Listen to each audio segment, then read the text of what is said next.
Dear student, हम लोग पढ़ रहे थे इलेक्ट्रिसिटी या इलेक्ट्रिक करंट, जिसमें से पिछले एक वीडियो में हमने कुछ चीज़ें बताया है।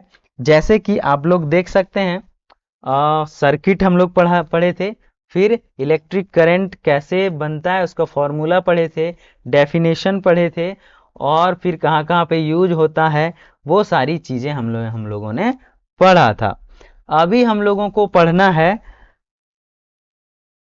पोटेंशियल पढ़ना है। क्या पढ़ना है? तो पोटेंशियल डिफरेंस, जिसको भी से सूचित करते हैं, और उसका फॉर्मूला होता है W/Q, यानी कि work done in unit charge. ठीक है, एक यूनिट चार्ज में कितना काम होता है, कितना वर्क करता है, उसे ही कहते हैं हम लोग पोटेंशियल डिफरेंस।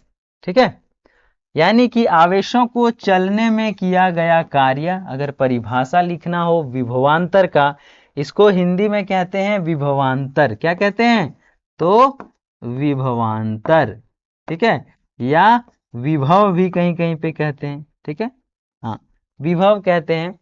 तो पोटेंशियल डिफरेंस को विभवांतर कहते हैं, यानी कि आवेशों को चलने में किया गया जो कार्य है उसे ही कहते हैं हम लोग पोटेंशियल डिफरेंस।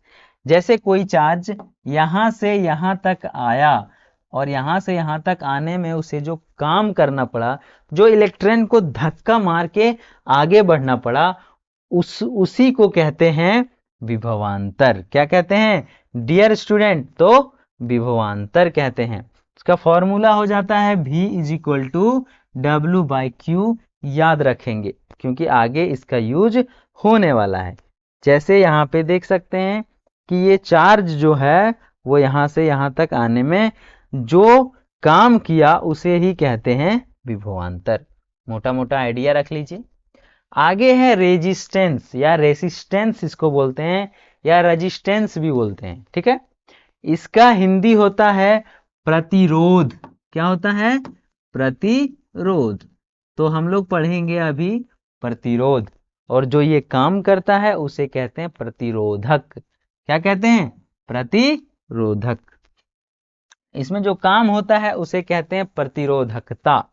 ठीक है, तो धारा के प्रवाह का विरोध करता है उसे ही कहते हैं रेसिस्टेंस।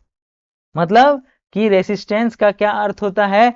धारा प्रवाह में होने वाले विरोध को प्रतिरोध कहते हैं। क्या कहते हैं? प्रतिरोध। ठीक है, resistance opposes flow of current, current को रोकता है, उसे ही तो कहते हैं। नहीं, अगर जरा भी नहीं रुकता करंट पास होने में, तो यहां से और अमेरिका तक हम लोग लाइन वाला करंट ले जाते और कोई भी दिक्कत नहीं आता, क्योंकि कोई रोकने वाला ही नहीं था करंट को। लेकिन जब तार में बबुआ हम लोग करंट को पार करते हैं, तो उसमें एक रेजिस्टेंस होता है, प्रतिरोधक होता है जो रोकता है, तो बहुत दूर जाने में करंट धीरे धीरे रुक जाता है। और जो रोकने वाला काम करता है वो कौन करता है? आर करता है, यानी कि प्रतिरोध को, रेजिस्टेंस को हम लोग आर से सूचित करते हैं, और उसका इकाई होता है ओम। क्या होता है? ओम, और लिखा जाता है उसको इस साइन से। ठीक है, ओम। ठीक है, क्लियर? कोई डाउट नहीं होना चाहिए। ये देखिए रेजिस्टेंस है, थोड़ा एक सांकेतिक रूप से दिखाया गया है कि इधर से करंट पूरा स्पीड से आ रहा है, यहाँ पे तार से लपेट लपेट के बांध दिया ये रेजिस्टेंस, तो अब यहाँ पे रास्ता छोटा हो गया। अब इसको यहाँ से घुस के जाना पड़ेगा। अब समझिए 50 का आदमी वाला चौड़ा वाला रोड, और रास्ता इतना सकरा कर दे, तो अब उसमें 5-5 आदमी पार होना होगा, तो कम पार होगा। क्या होगा? आदमी कम पास होगा। वही काम होता है, और उसी को कहते हैं रेसिस्टेंस। क्या कहते हैं? रेजिस्टेंस। ठीक, क्लियर? चलिए, यहां पे हम लोग ओम्स लॉ पढ़ेंगे। ओम्स लॉ, ओम महोदय ने ही ये चीजें बताया था, इसीलिए इसे ओम्स लॉ कहते हैं। उन्होंने ही कहा था कि करंटवा बबुआ पूरा सब के सब यहां से यहां तक नहीं आता है, कुछ रुक जाता है, तो कौन रोकता है? यही आर रोकता है। ठीक है, रेजिस्टेंस रोकता है। ठीक है, तो ये जो करंट पास होता है, ओम ने एक लॉ दिया कि ये विभव के समानुपाती होता है करंट। क्या होता है? विभव के समानुपाती। समानुपाती होगा, तो जब भी ये वाला साइन समानुपाती टूटेगा डियर स्टूडेंट, तो ये बराबर होने के लिए एक कांस्टेंट चाहिए, और वो कांस्टेंट कौन है? तो वो कांस्टेंट आर है। क्या है? वो कांस्टेंट आर है। तो हो जाता है V बराबर आई आर का फॉर्मूला। कहां से निकला ये फॉर्मूला? तो ओम्स लॉ से निकला। किससे? ओम्स लॉ से। यहां पे लिख देंगे where R is a constant. ठीक है, हाँ, आर इज ए कांस्टेंट, और इसे ऐसी आर को कहते हैं रेजिस्टेंस। ठीक है, यानी कि आर एक कांस्टेंट है, एक क्या है? तो स्थिरांक है, और जिसके चलते हमारा एक फॉर्मूला मिल जाता है V is equal to I R. Clear है?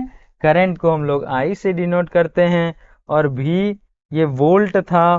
ठीक है, ये विभवांतर है। ठीक है, इस तरीके से हम लोग देखते हैं कि ओम्स लॉ कंप्लीट हो जाता है। अभी हमारे पास नेक्स्ट जो चैप्टर है, नेक्स्ट जो स्लाइड है, वो है कॉम्बिनेशन ऑफ रेजिस्टेंस। यानी कि रेजिस्टेंस मतलब कुछ चीजें, जैसे रेजिस्टेंस मतलब होता है प्रतिरोध, और प्रतिरोध को जब हम लोग कॉम्बिनेशन में रखेंगे, किस कॉम्बिनेशन में? सीरीज कॉम्बिनेशन में। दो कॉम्बिनेशन आप लोगों को पढ़ना है, एक पढ़ना है सीरीज कॉम्बिनेशन, एक पढ़ना है पैरेलल कॉम्बिनेशन। ठीक है, तो सीरीज कॉम्बिनेशन में जब जोड़ेंगे तो तीनों का सीधा सीधा जोड़ होगा R1 R2 R3। कैसे होगा? तो इसलिए होगा क्योंकि इसको प्रूफ करने के लिए